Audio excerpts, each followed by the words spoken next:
today I'm going to present my teaching demonstration. So here is my lesson plan and I will now proceed to my demonstration.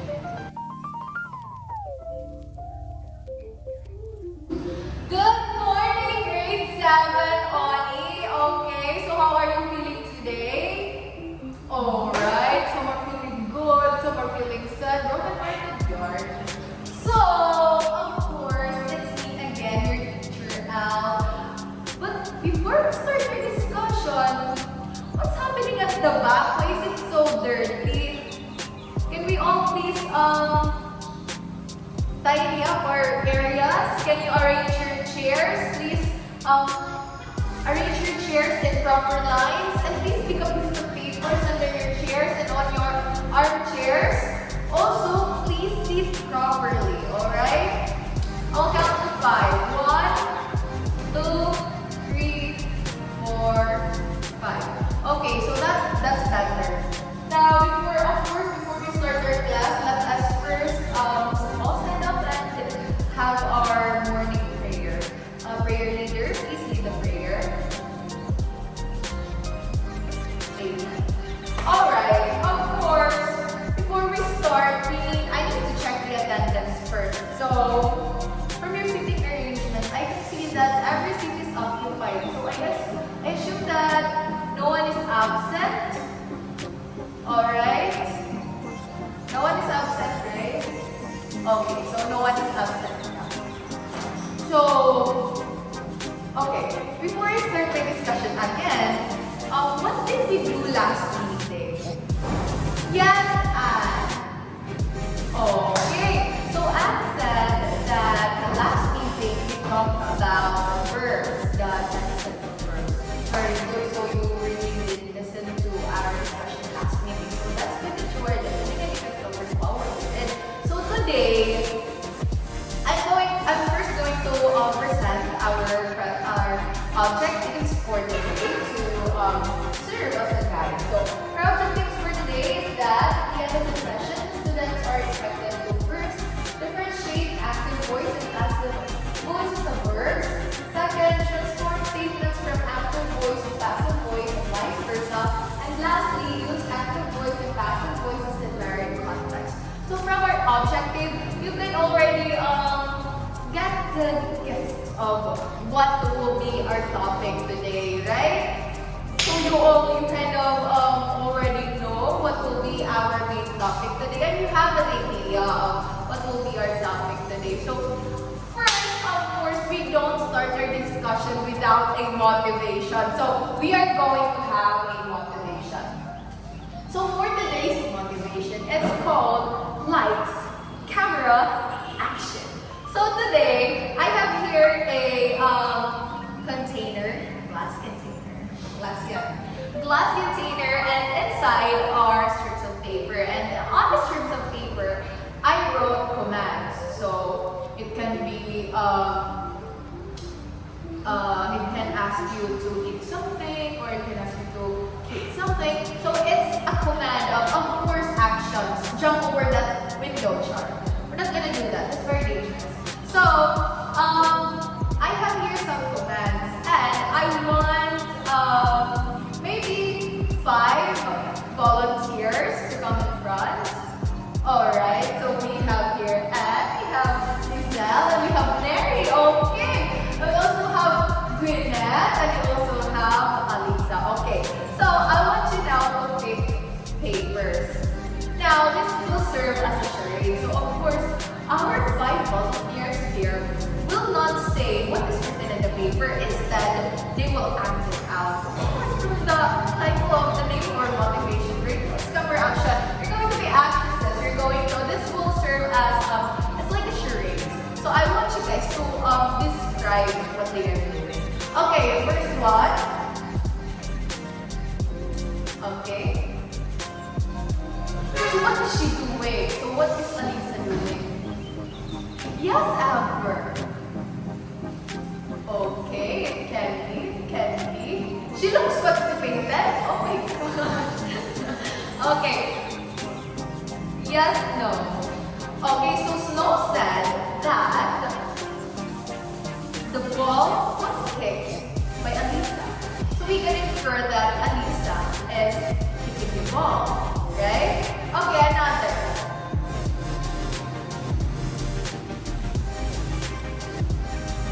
Okay, we should have props. Okay. Yes, what is Binan doing? Okay, so according to Anne, the paper was torn by Binan. Okay, that is a good observation. Alright, so from our motivation, from our activity, what were your observations? Okay. The way I structured the sentences was different from how your classmates said it. Okay. That is actually it's actually a great observation because actually that is very much related to what is our topic for today. Okay. Before we move on to our main topic, I have here a reading task. So I want you to read this passage. Of course, silently. I want you to read it silently. And while reading, I want you to take down notes of prominent words or repeated words or maybe interesting sentences or just your observation of the entire text. So, okay, read it silently on your seats. Okay, time's up. So now I want you to share what were your observations. What did you write on your papers? Okay, so according to Elijah, there were sentences down that mean the same thing but were structured differently. Okay. Okay, like instead of saying simply according to Elijah said that instead of simply saying Mary said, here there was a sentence that says that it was said by Mary. Now, alright, that's actually a very, very nice observation. That's very observant of you. That's very great for you. Okay, another observation. Okay, according to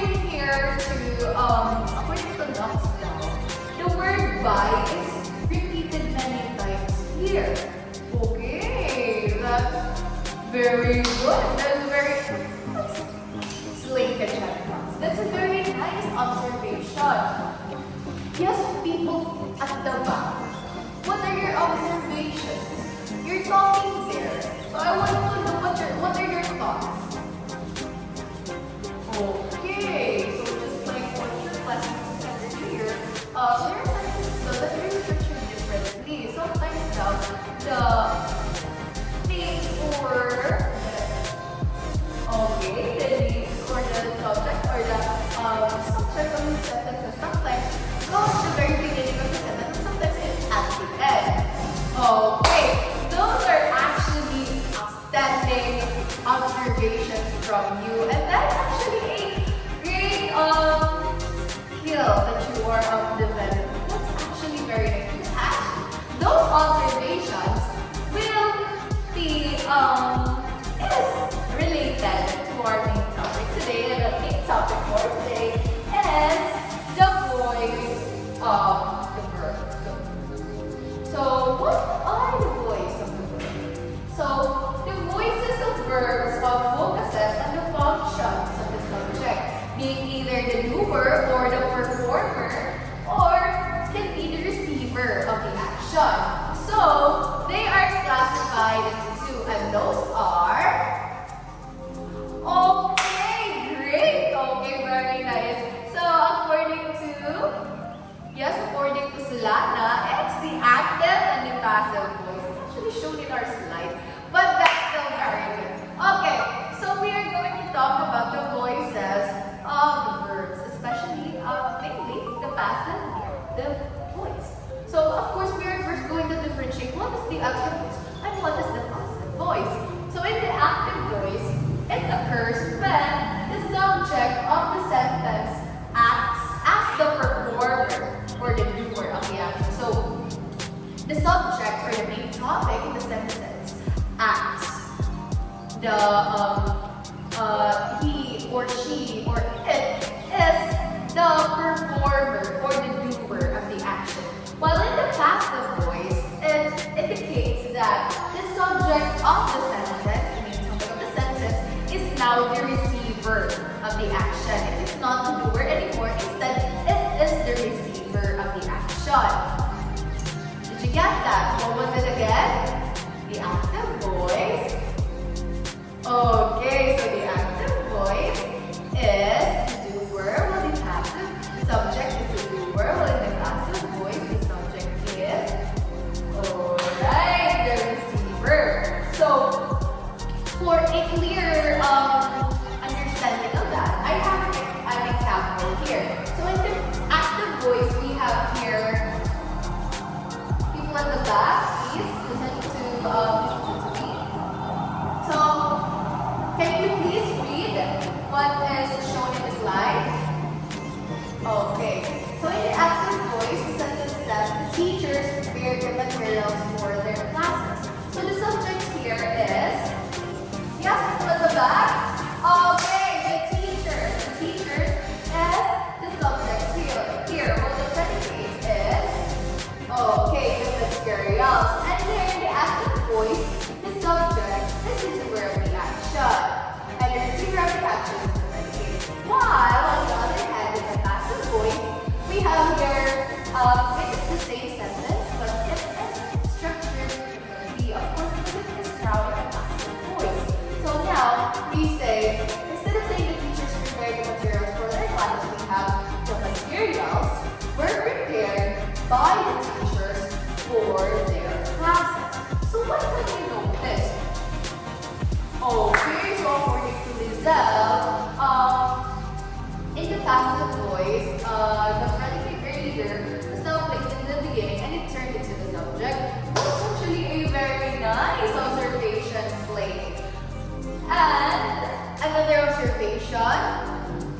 Yes, Azel. Okay, so according to Azel, there is a use of the word by. Yes, this is actually a very good observation because when you turn the active sentence in the active voice into the passive voice, there should always be the word by. Now we're going to go into the on how to transform a verb from the active to passive and vice versa. So we have here, of course, we have different tenses. So I have here in different tenses. So in the simple present tense, we have your example. In the active voice, Jason prepares his meals. So, prepares is in the simple present tense for the S form of the verb. So when it turns into the passive, of course, we first we turn the predicate earlier into the subject. So it comes first. So the meals is now the subject, and then we have an auxiliary verb are, and then the past tense of the verb from prepared to turn into prepared, and of course the word by, and then the predicate that used to be the subject, which is Jason. So thus from the active voice it turned into the passive voice, which is now these meals are prepared by Jason. So now in the simple past tense, how about in the simple past tense we have here? The verb here is what? Yes, really, very good. So the verb down here, according to Renee, is inform. Okay, so inform is in the simple past tense. So we have, you can inform the clients on the status of their order. People at the back, what is it in the passive voice? Okay, so according to Knox, who's talking at the back, the passive voice down turns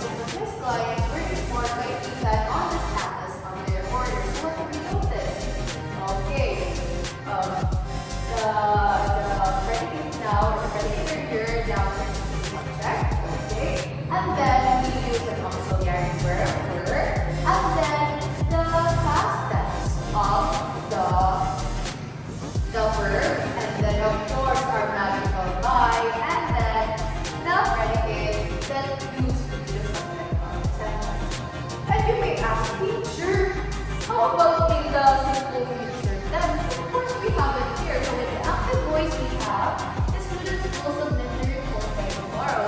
So, from our discussion last meeting, what is the form of a simple future tense?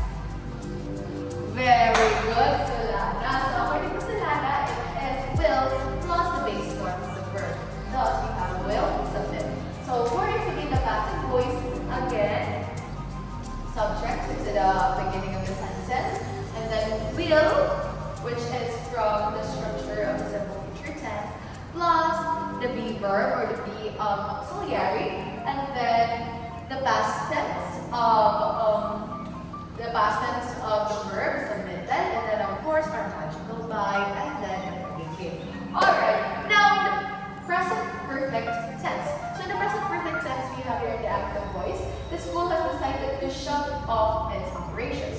So what is the form of the present perfect tense? Slay, namamati.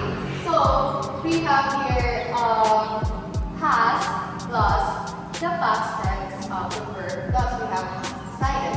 So the school has decided to shut off its operations. So for it to be the passive voice, we have its operations, which is the verb earlier, plus has, and then of course our keyword, now been, and then the past tense of the verb, and then to the predicate earlier. Thus we have its operations has been decided to shut off by the school. Now we have here the last one. We have the past perfect tense. So in the past perfect tense, we have what is the form? Okay, has plus the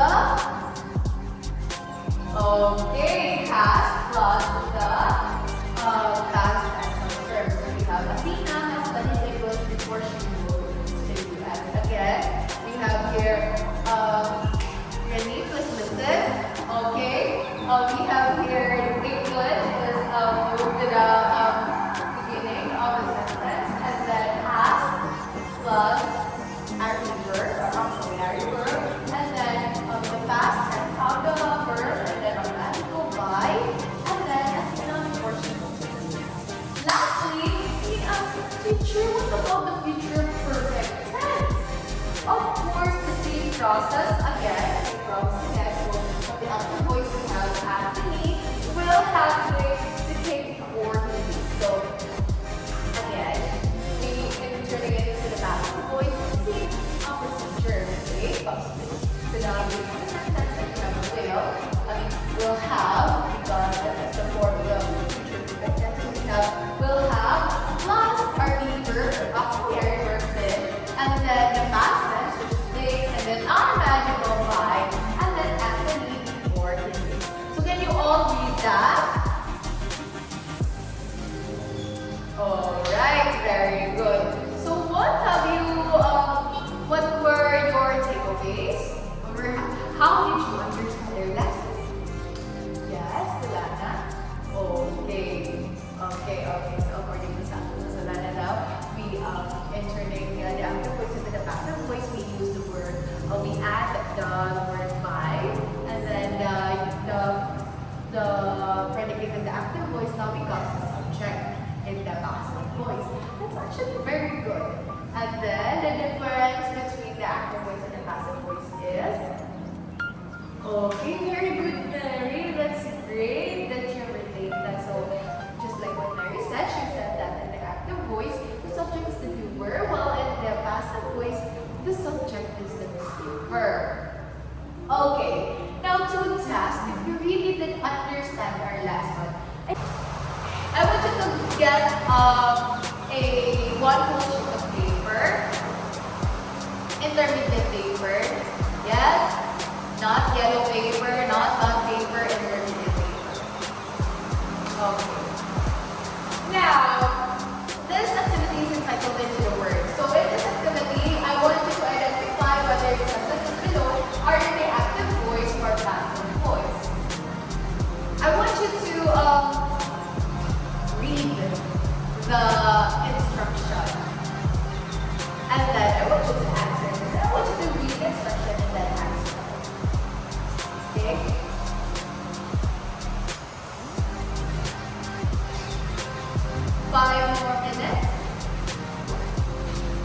Alright, time's up. So we are not going to check your papers immediately because we still have an activity part 2. Okay, still I want you to read the directions comprehensively because that is actually part of this lesson for you to be able to enhance your reading skills and your comprehension. Alright, now this activity is entitled Read Brightness Colors. So I want you to read the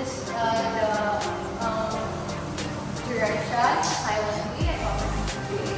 Okay, and then answer the given sentences. Alright? Opens up, opens up.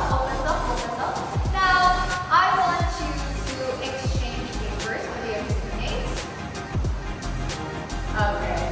Okay. So now we're going to check if your answers are right. Alright, so number 1, what do we write? What's the answer? It's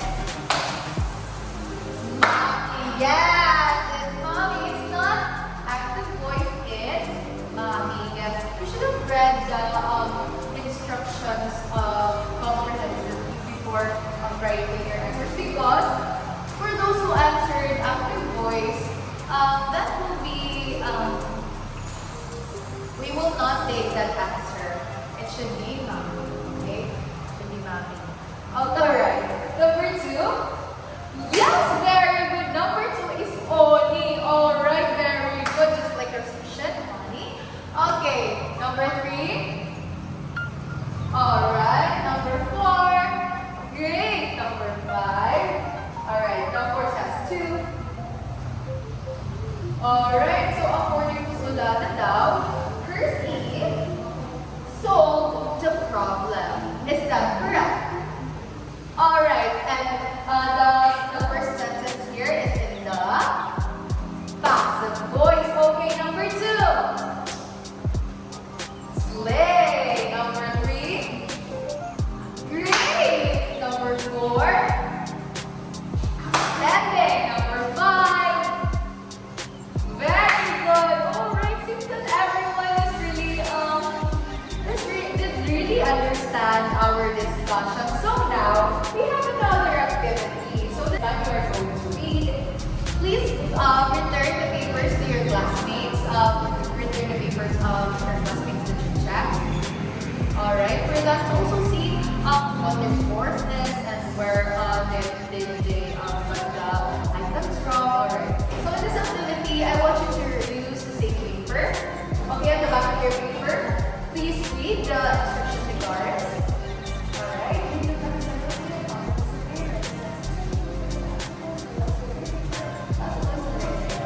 So from the instruction, what do we do in the sentence in the active voice? Where do we write it? Very good. And if it's in the passive, very good. So now I want you to read the passive. 5, 4, 3, 2, and 1. Okay, opens up. No more writing. Opens up. Pass your paper to the front. 1, 2, 3, 4, 5. Okay, now we get the papers now. Now, of course, because it's almost time, I will give you an assignment now because we don't have much time left. So I will give you an assignment. So in the assignment, it has the title, Tell a Tale. So in this activity, I want you to write a short story in any length. Of course, it can be in any length. It can be short or long. And it can be about anything, literally anything under the sun. And also it can be in any genre.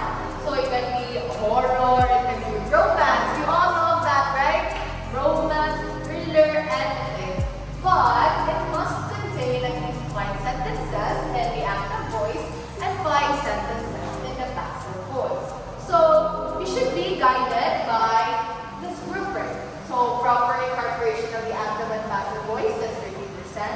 grammar, 25% creativity, of course, 25% and punctuation, 28%, a total of, alright, 100%. So, yes.